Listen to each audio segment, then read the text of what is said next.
The laughter wasn't loud. That's what made it worse.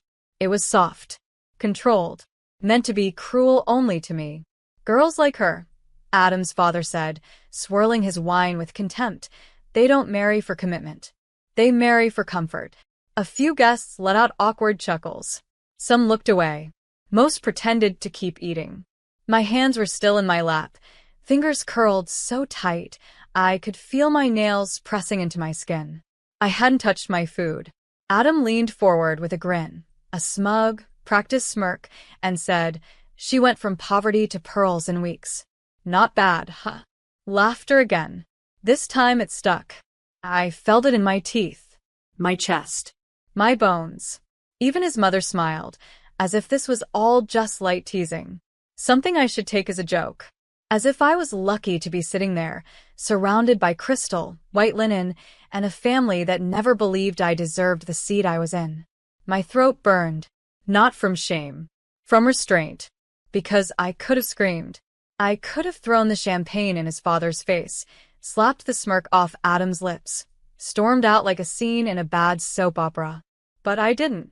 Instead, I stood up slowly, straightened my dress, took the ring off my finger, and placed it carefully, silently, on the edge of the plate in front of Adam. Gasps. Whispers. A fork dropped to the floor. But I didn't hear any of it. I was already walking. No apology. No speech. No breakdown. Just silence. And then the click of my heels on marble as I left behind the most expensive humiliation I'd ever been gifted. I didn't look back. I didn't need to. I already knew what their faces looked like. Shocked. Embarrassed. Still trying to compute that the girl they thought they owned had just walked out of their perfect little performance. I didn't give them the dignity of a scene. I took mine with me. My name is Jasmine Brooks. And from wherever you're watching this, stay with me. Because the night they mocked my worth was the night I rewrote their legacy. Let them say I was a gold digger. Let them spread the story that I couldn't handle a joke. Let them lie. Because soon, the world would know the truth. Not just about who I was, but about what I became after that night. And, trust me, they should have never handed me that microphone made of shame. They should have never given me that silence. Because I was about to turn it into thunder. You learn to make yourself small when the world around you tells you your dreams are too big. My mother was a seamstress, proud, soft-spoken, and tired. She raised me in a one-bedroom apartment above a nail salon. The wallpaper peeled in corners. The fridge door needed a kick to shut. But the love? That place overflowed with it. I didn't grow up with pearls. I grew up learning how to stretch a dollar, how to find beauty in hand-me-downs, and how to keep your head high when everyone expected you to keep it low. I studied with a flashlight under my blanket while neighbors argued through the walls. I washed uniforms at night, worked diner shifts on weekends, and applied for every scholarship I could find. Every acceptance letter I got, I folded and placed inside an old shoebox under my bed. It wasn't pride. It was proof. Proof that I was clawing my way out. That's where I was when I met Adam. He didn't come from shadows. He came from spotlights.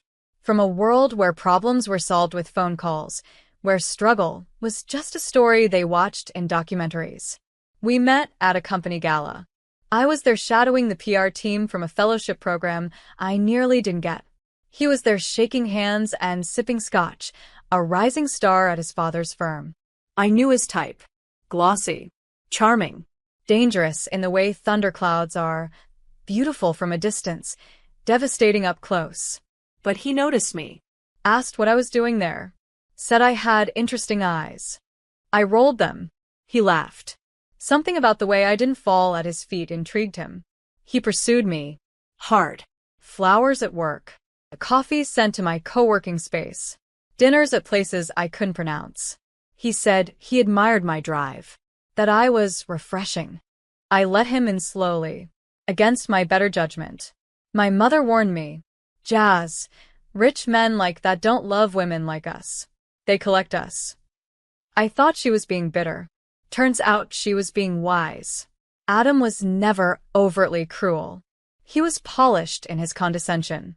You're not like other girls from your background, he'd say, as if that was a compliment. He joked that he was rescuing me from ramen and roommates. I'd laugh at first.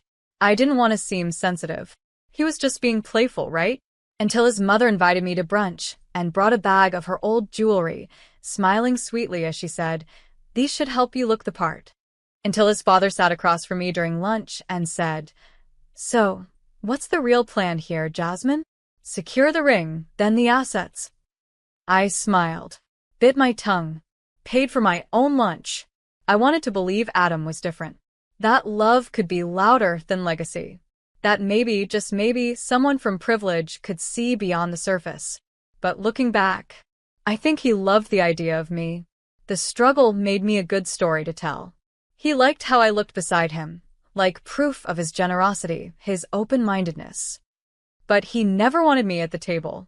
He wanted me beneath it. Grateful, quiet, owned. And I was none of those things. Not for long. The first time I thought about leaving Adam, we were sitting at a rooftop bar, and he laughed at a story I was telling, not because it was funny, but because it embarrassed me.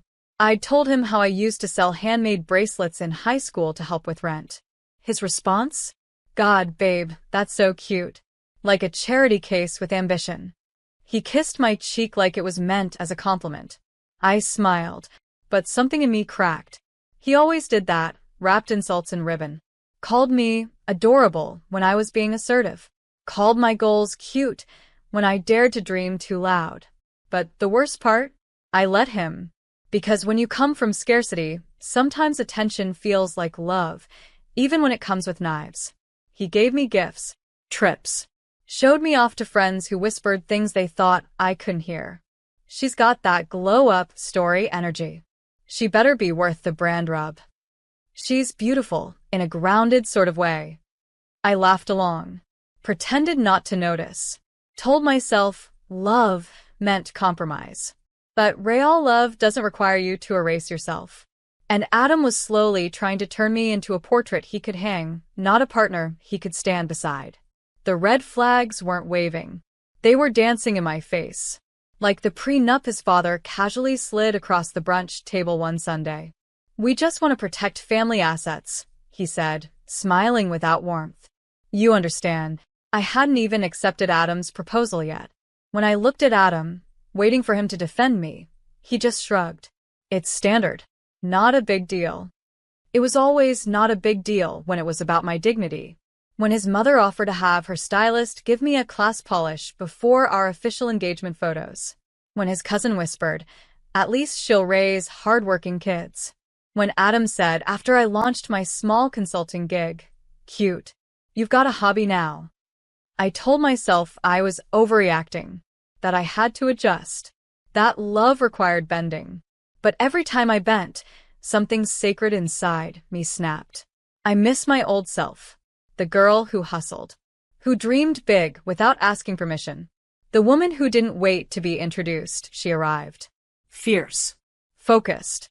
Adam didn't kill her, but he had me hiding her.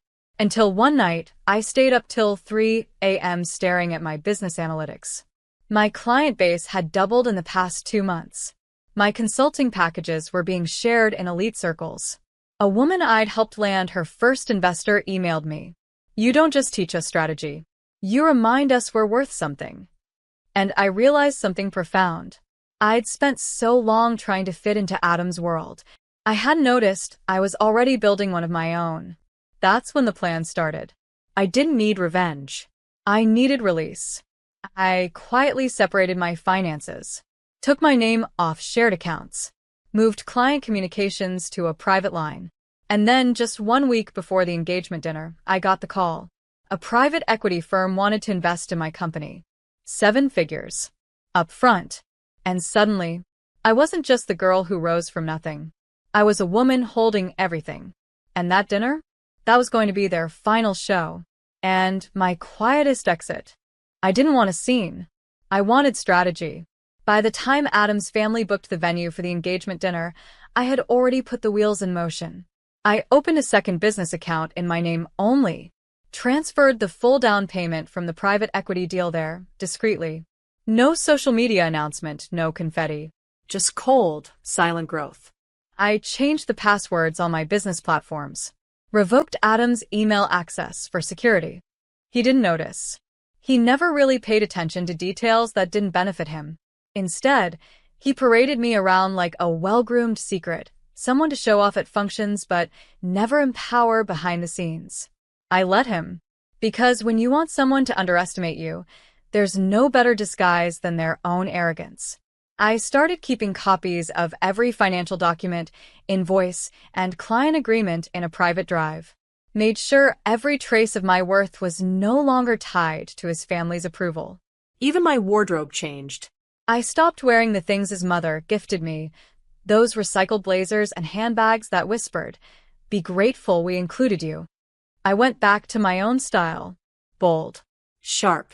My roots, not theirs. Every move I made was surgical. Because revenge isn't loud. It's precise. The final piece was my exit plan. I secured a penthouse office in a co-working tower downtown. Paid 6 months in advance. Hired an assistant, a single mom who reminded me of my own mother's resilience. I even ordered a custom plaque for the glass door. Jasmine Brooks, CEO, Brooks and Bloom Consulting. It gleamed in silver. No pearls. Just earned polish. When Adam asked me if I was excited for the engagement dinner, I smiled sweetly. Thrilled. He kissed my forehead like I was a good girl. And I let him. Let him believe the illusion he so badly needed, that I was just the accessory to his legacy. But that legacy? It was already crumbling. Because in the week leading up to the dinner, his latest startup pitch failed. 3 investors pulled out. And one of them now funded me. He had no idea I was the reason they'd redirected capital. That my name, invisible in his world, had echoed in the rooms where money changed hands. He was too busy picking out napkin colors and dinner music. I watched him the night before the dinner as he practiced his toast in the mirror. "Jasmine is proof that love can lift someone up," he said with a smile. I nearly laughed. Love didn't lift me. I did. Love didn't build my business. I did. Love didn't walk through fire and show up with scars and dignity intact. That was all me. But I let him rehearse. Let him believe. Because the most beautiful part of walking away is letting them think they're holding you, right until you open your hand and reveal. You were never holding on to them. They were just passing through. And tomorrow night, they'd see exactly what happens when the woman they tried to shrink decides to grow, unapologetically, in silence, in strength, and on her own terms. The room was dipped in gold.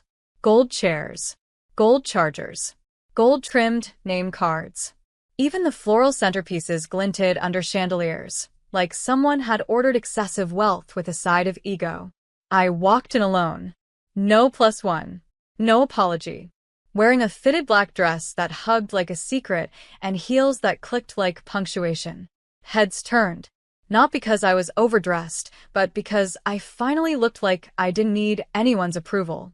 Adam greeted me with a practiced smile. Wow. You clean up. I nodded. I'm not here to be cleaned. He laughed. Thought I was joking. Of course he did. His mother air-kissed my cheeks like a socialite claiming territory. Glad you wore something simple, she whispered. Wouldn't want to outshine the family. Outshine? Lady, I built a company while you built centerpieces. I took my seat. The speeches began. His cousin talked about how Adam has always had great taste. Even as a boy, he picked the best toys. The room chuckled. His father stood, champagne in hand, ego in full bloom. We are so proud to welcome Jasmine into our family, he said. She reminds us that with the right support, anyone can rise. Whispers. Laughter. Eyes shifting my way. Then he added, eyes gleaming. Girls like Jasmine know how to upgrade their lives. From humble beginnings to pearls. Isn't that right, son? Adam smirked. She upgraded real quick. Laughter this time didn't just tingle, it cut. And Adam? He laughed with them. That was the moment. Not the insult. Not the dig. But the smirk. The betrayal wrapped in a smile. A man so comfortable letting me be the punchline.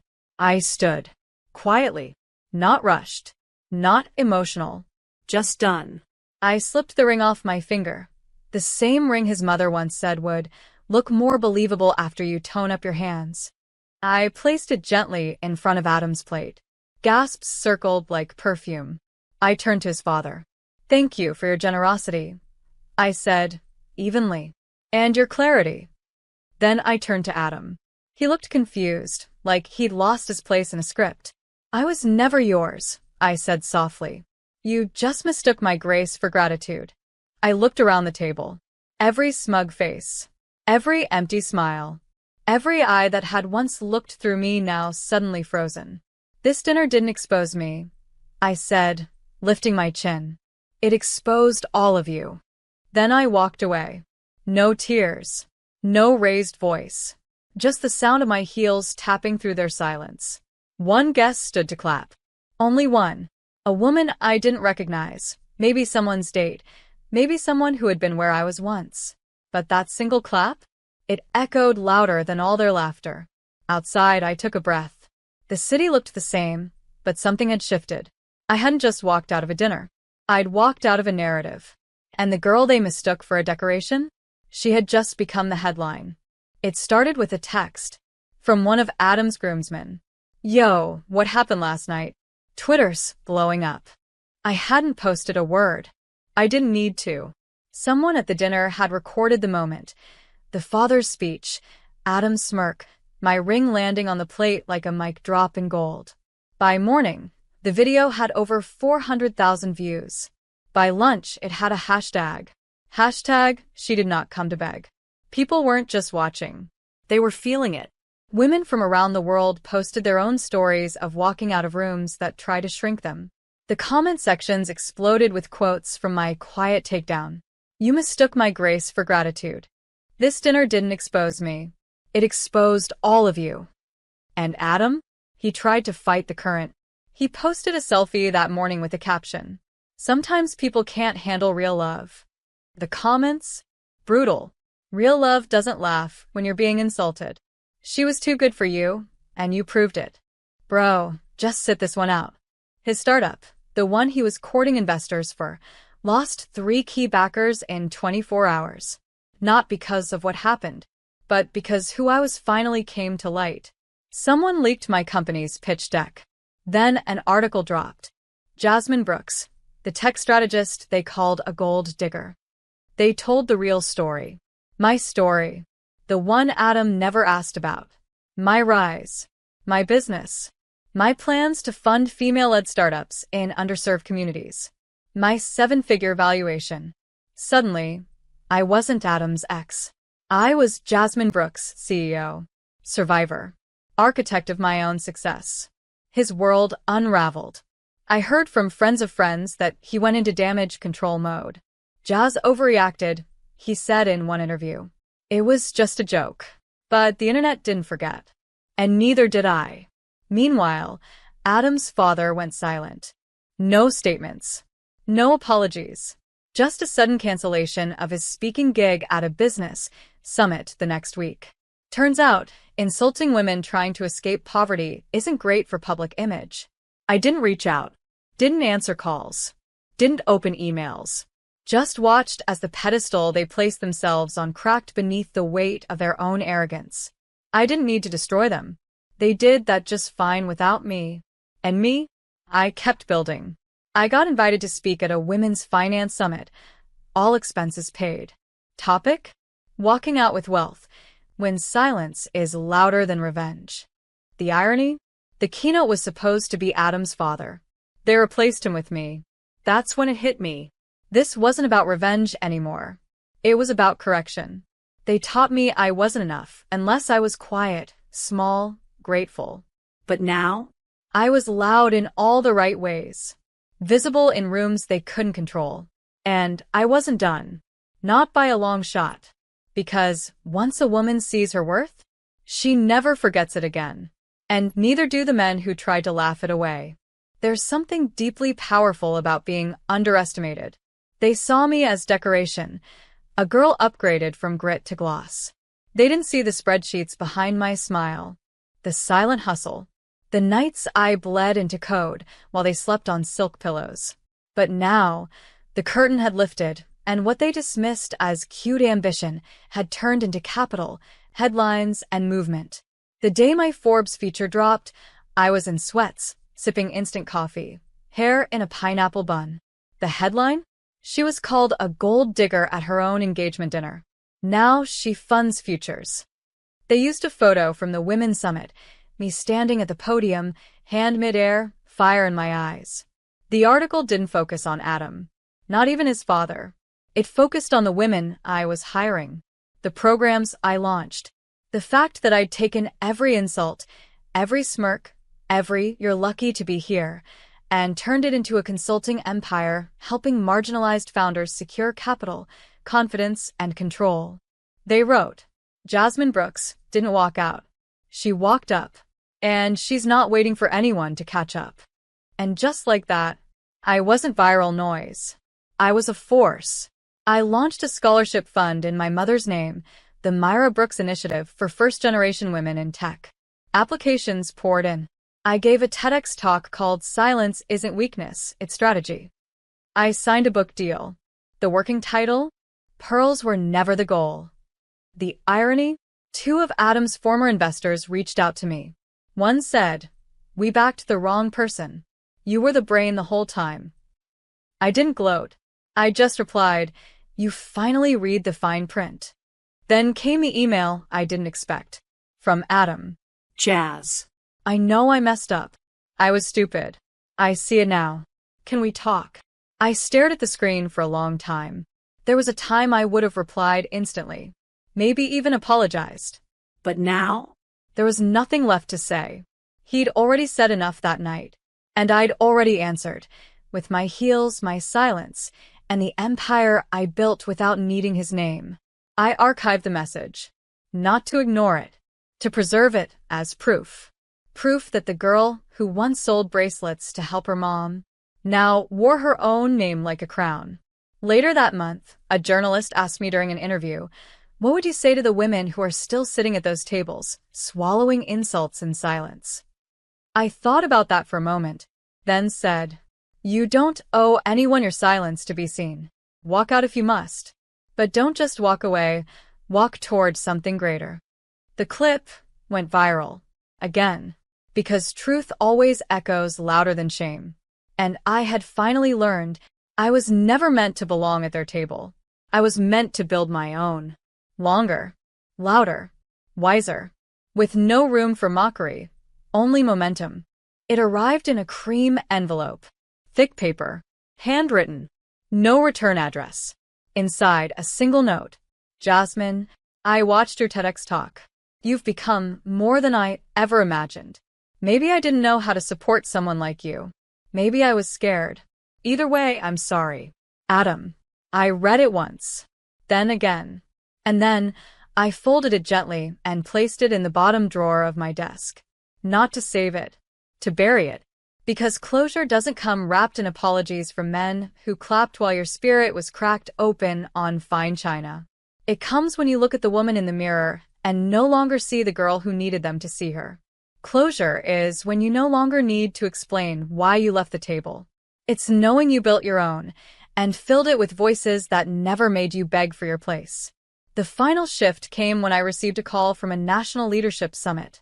They wanted me as their closing speaker. The theme? From breaking point to blueprint.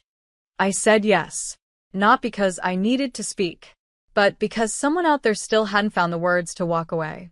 And I wanted to be the voice that told her she didn't need to ask permission to rise. I stood at that podium in a silk suit the color of fire, looked out at hundreds of faces, some young, some weathered, all listening. I took a breath and began. Once upon a time, I was called a gold digger. They said I came from nothing, that I wore ambition like borrowed pearls. But they forgot. I never needed gold. I just needed space. The room was still. Then a roar. A standing ovation. Not for my past, but for what I'd built beyond it. Afterward, a woman approached me, late 30s, soft eyes. She gripped my hand. "I handed back the ring last week," she whispered. "Because of you." And just like that, I knew none of it was wasted. Not the silence. Not the heartbreak. Not even the laughter that tried to break me. They all became brick and mortar for something real. Something worthy. Back home, I framed the Forbes article beside my mother's old sewing machine. She cried when she saw it. "You were always going to shine," she said, "even when they tried to dim you." I nodded, because I finally believed her. And on the wall of my new office, behind my desk, there's a quote, in gold letters, unapologetically large. She didn't upgrade her life. She created it. That's my legacy. Not revenge. Not the ring I returned. But the fire I carried out with me, and used to light the way for every woman still sitting in rooms that want to keep her small. They thought they broke me that night.